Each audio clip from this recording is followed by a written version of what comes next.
उसका एक नमूना दिखाई दे रहा है कि शाम को जिस वक्त इंडिया की बैठक समाप्त होगी, जिस वक्त हो गई अब समाप्त, लेकिन जब चर्चा ये, और आप लोग देख चुके, केसी वेणुगोपाल की पीसी भी हो गई, प्रेस कॉन्फ्रेंस हो गई, आपने देखा, हालांकि वीडियो थोड़ा सा वहां से उतना अच्छा नहीं आया था, लेकिन जो बात वो कह रहे थे आप लोगों ने सुन ली। स्वामी जी, ये हेडलाइंस मैनेजमेंट प्रधानमंत्री नरेंद्र मोदी कि यहां इंडिया की चर्चा ना हो और हमारी बात हो, और ये साफ दिखाई दे रहा है कि अभी पूरा मीडिया तंत्र जो है बैठा हुआ है G20 में, देश बहुत नाम रोशन कर गया है और प्रधानमंत्री नरेंद्र मोदी का भव्य स्वागत होने जा रहा है। क्या इससे 2024 का चुनाव मोदी जी जीत पाएंगे स्वामी जी? देखिए राजीव जी, जो ये हेडलाइन मैनेजमेंट है, इसमें तो 3-3 फीट पानी भर गया है और वहां पर कलई खुल गई है। मंडपम के अंदर जो पानी भरा वो हेडलाइन मैनेजमेंट में पानी भर गया, पहली बात। दूसरी बात राजीव जी, जरा कल्पना कीजिए, जो ये एक शगुफा बना रहे हैं कि ये जो इंडिया है इसके बीच में मतभेद होगा। कल्पना कीजिए, जब भोपाल के अंदर पहले वो मीटिंग होगी जिसमें सब देश के बड़े बड़े राजनीतिक दलों के, हर क्षेत्र के दल, हर जात और धर्म के लोग आकर एक मंच से भाषण करेंगे। जरा कल्पना कीजिए, जो हमारे भारत का मूल आत्मा है, जो हमारी इंडिया की जो आइडिया ऑफ इंडिया है, वो भोपाल की मीटिंग में दिखाई पड़ेगा और जनता देखेगी। और ये पूरा जो ये एक हेडलाइन मैनेजमेंट कर रहे हैं, ये धराशायी होगा जब उसमें खड़गे साहब भी होंगे, शरद पवार भी होंगे, अभिषेक बनर्जी या ममता बनर्जी होंगी, आम आदमी पार्टी के लोग होंगे, सब लोग जब ये मंच पे होंगे और जनता देखेगी, तो एक कल्पना कीजिए कितने लाखों की भीड़ होगी, हर जाति और धर्म की भीड़ होगी और इनका हेडलाइन मैनेजमेंट जो है धराशायी हो जाएगा। नंबर एक। नंबर दो की बात कीजिए, जो ये कह रहे हैं कि अपोजिशन में यूनिटी नहीं रह पाएगी। अगर आज भारतीय जनता पार्टी या एनडीए ये बता दे हाजीपुर की सीट किसको देंगे, हाजीपुर की सीट रामविलास पासवान के भाई को मिलेगी या बेटे को मिलेगी, केवल एक सीट बता दें, पूरे हिंदुस्तान की सीट में एक सीट बता दें, आप देखिए चाचा भतीजे में ऐसी सिर फुटौल होगी कि एनडीए जो है वो कहीं दिखाई नहीं पड़ेगा।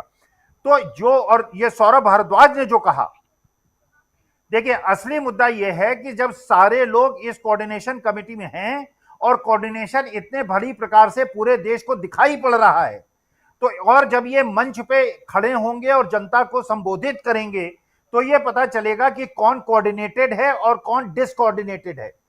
आज की तारीख में आप ये देखिए, जरा ये बताएं, महाराष्ट्र के अंदर अगर आज बता दे एनडीए शिंदे साहब को कितनी सीटें देंगे, अजीत पवार को कितनी सीटें देंगे और बीजेपी को कितनी सीटें देंगे, सिंधिया साहब को कितनी सीटें देंगे। आज जो मध्य प्रदेश के अंदर सिट पुटौल है, जो ये कोऑर्डिनेशन की बात करते हैं, सिंधिया साहब को आपने देखा होगा मंच पे, उनकी जो इमरती देवी उनके साथ छोड़ के कांग्रेस आई थी, उनको मंच पे बैठने की कुर्सी नहीं मिल रही थी। सिंधिया साहब को उठ के किनारे की एक बाकी लोगों को हटा के कुर्सी में बिठाना पड़ा, और जो तोमर साहब है मस्ती से सबसे सामने दूसरे नंबर बीच में बिल्कुल विराजे हुए थे, और इमरती देवी शिकायत कर रही थी सिंधिया साहब से, साहब हमको सीट भी नहीं मिल रही है। तो जो कांग्रेस से आपने लोगों को आयातित किया है और जो बीजेपी में 40-45 साल से सेवा करते रहे, दरी बिछाते रहे, इनके बीच का संघर्ष थाम लीजिए। इंडिया के अंदर तो जो दिख रहा है और जो जनता भी देख रही है, सभी धर्म जाति क्षेत्र के लोगों का आइडिया ऑफ इंडिया का एक स्वरूप जो है सामने दिख रहा है। और भोपाल की मीटिंग राजीव जी आप जाके कवर कीजिएगा, लाखों की भीड़ होगी। ऐसी भीड़ आपने 1977, खैर आपका जन्म नहीं हुआ होगा, 1977 में देखी होगी। भीड़ आप सब समझते हैं दोस्तों। और भोपाल की मीटिंग क्यों इंपॉर्टेंट है?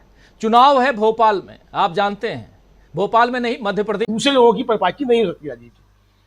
बिल्कुल, ये दूसरे लोगों की परिपाटी नहीं होती है। लेकिन प्रोफेसर अखिल स्वामी जी, जो कुछ चल रहा है, जरा आपका इस पर और चाहता हूं पॉइंट ऑफ व्यू, और खासकर जो उधर चल रहा है मुख्यालय, बीजेपी मुख्यालय में, उस पे आपका पॉइंट ऑफ व्यू। देखिए राजीव जी, काफी वक्ताओं ने मीडिया मैनेजमेंट की बात की। जरा राजीव जी इसका अध्ययन करा लीजिए कि ये जो आपके यूट्यूब चैनल्स हैं, इनकी व्यूअरशिप कैसी है और गोदी मीडिया की व्यूअरशिप किस प्रकार से गिर रही है। कैसे मीडिया मैनेजमेंट करेंगे, ये हम ओवर एस्टिमेट कर रहे हैं उनको। आज के तारीख में जनता उनको नहीं देख रही है, आपको देख रही है, और तभी आपके 11 करोड़ व्यूअर्स हैं पर मंथ, और आपको बड़ाई करते हैं और आपको आपका एक प्रकार का साधुवाद करते हैं, क्योंकि वो समझ रहे हैं आप सच्चाई बोल रहे हैं। और दूसरी एक और राजीव जी बात, किसी वक्ता ने कहा कि उनके सरकारी एडवर्टीजमेंट बंद कर दिए जाएं। आप जरा दोनों बिजनेस मॉडल्स को कंपेयर कर लीजिए। अरबों करोड़ों की बिल्डिंग ले रखी है, हजारों लाखों लोगों को एम्प्लॉय कर रखा है। अगर सरकारी एडवर्टीजमेंट 2024 के इलेक्शन के बाद बंद हो गए, 100% चैनल्स बंद हो जाएंगे। और दूसरी तरफ ये यूट्यूब का बिजनेस मॉडल है जिसके अंदर कैपिटल इन्वेस्टमेंट बहुत कम है और जिसके अंदर एम्प्लॉइज सैलरी भी बहुत कम है। तो इसलिए आप लोगों की दर्शक बढ़ रहे हैं, आपके एडवर्टीजमेंट बढ़ रहे हैं, आपका रिटर्न ऑन इन्वेस्टमेंट बढ़ रहा है, उनका घट रहा है। ये जिस गोदी मीडिया को आप बहुत ज्यादा ओवर एस्टिमेट कर रहे हैं, मैंने उन लोगों से चर्चा की, आज की तारीख में 50% लोग नौकरी से निकाले जा चुके हैं और बाकी 30% भी 2-3 महीने में निकाल दिए जाएंगे क्योंकि व्यूअरशिप उनकी कम हो रही है। तो गोदी मीडिया आज की तारीख में जनता तक नहीं पहुंच रहा है, जनता तक आपके माध्यम पहुंच रहे हैं। इसलिए जनता इस मीडिया मैनेजमेंट से बिल्कुल प्रभावित नहीं हो रही है। और दूसरी बात यह है, इंडिया जिस प्रकार से, आप ये बताइए पिछले 1 साल में राजीव जी, एक भी आदमी कांग्रेस या अपोजिशन में वर्थ कंसीडरिंग बीजेपी में गया है क्या? और अगर आप कांग्रेस से बीजेपी से आने वाले जो कांग्रेस में आए हैं या जो दूसरी पार्टियों में गए हैं, उनकी लिस्ट बनाइए, हजारों की संख्या में, और बड़े प्रख्यात और विख्यात लोग हैं। इसका मतलब यह है कि रिवर्स फ्लो शुरू हो गया है। और आप ये देखिएगा, जितना भी मीडिया मैनेजमेंट कर लें, भोपाल का जो कवरेज होगा, राजीव जी अवश्य जाइएगा वहां और हमको खबर दीजिएगा।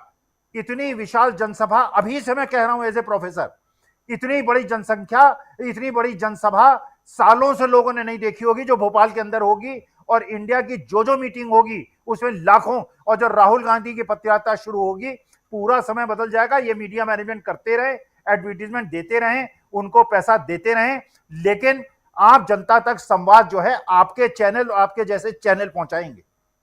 जी बिल्कुल, आजकल तो हर हाथ में मोबाइल है और जहां मोबाइल है, जहां इंटरनेट है, वहां हम हैं। इसलिए जब चाहें तब आप देख सकते हैं दुनिया के किसी भी कोने में। और अगर आप अंतरिक्ष में हैं और वहाँ भी अगर इंटरनेट है तो वहाँ भी देख सकते हैं। तो इसलिए यहाँ सैटेलाइट या ये सेटअप बॉक्स लगाने की ज़रूरत नहीं है। तो इसलिए ये सब, न सिर्फ अपनी बात कर रहा हूँ दोस्तों, ये तमाम जितने भी चैनल OTT प्लेटफॉर्म पे हैं सबकी बात कर रहा हूँ। और ये बहुत महत्वपूर्ण है और शायद ये भी एक घबराहट है। और इस घबराहट के कारण ही, क्योंकि एक पूरा का पूरा नैरेटिव सेट कर दिया गया सैटेलाइट चैनल्स के ज़रिए कि जो कुछ है देश में, जो कुछ हो रहा है 2014 के बाद से ही हो रहा है।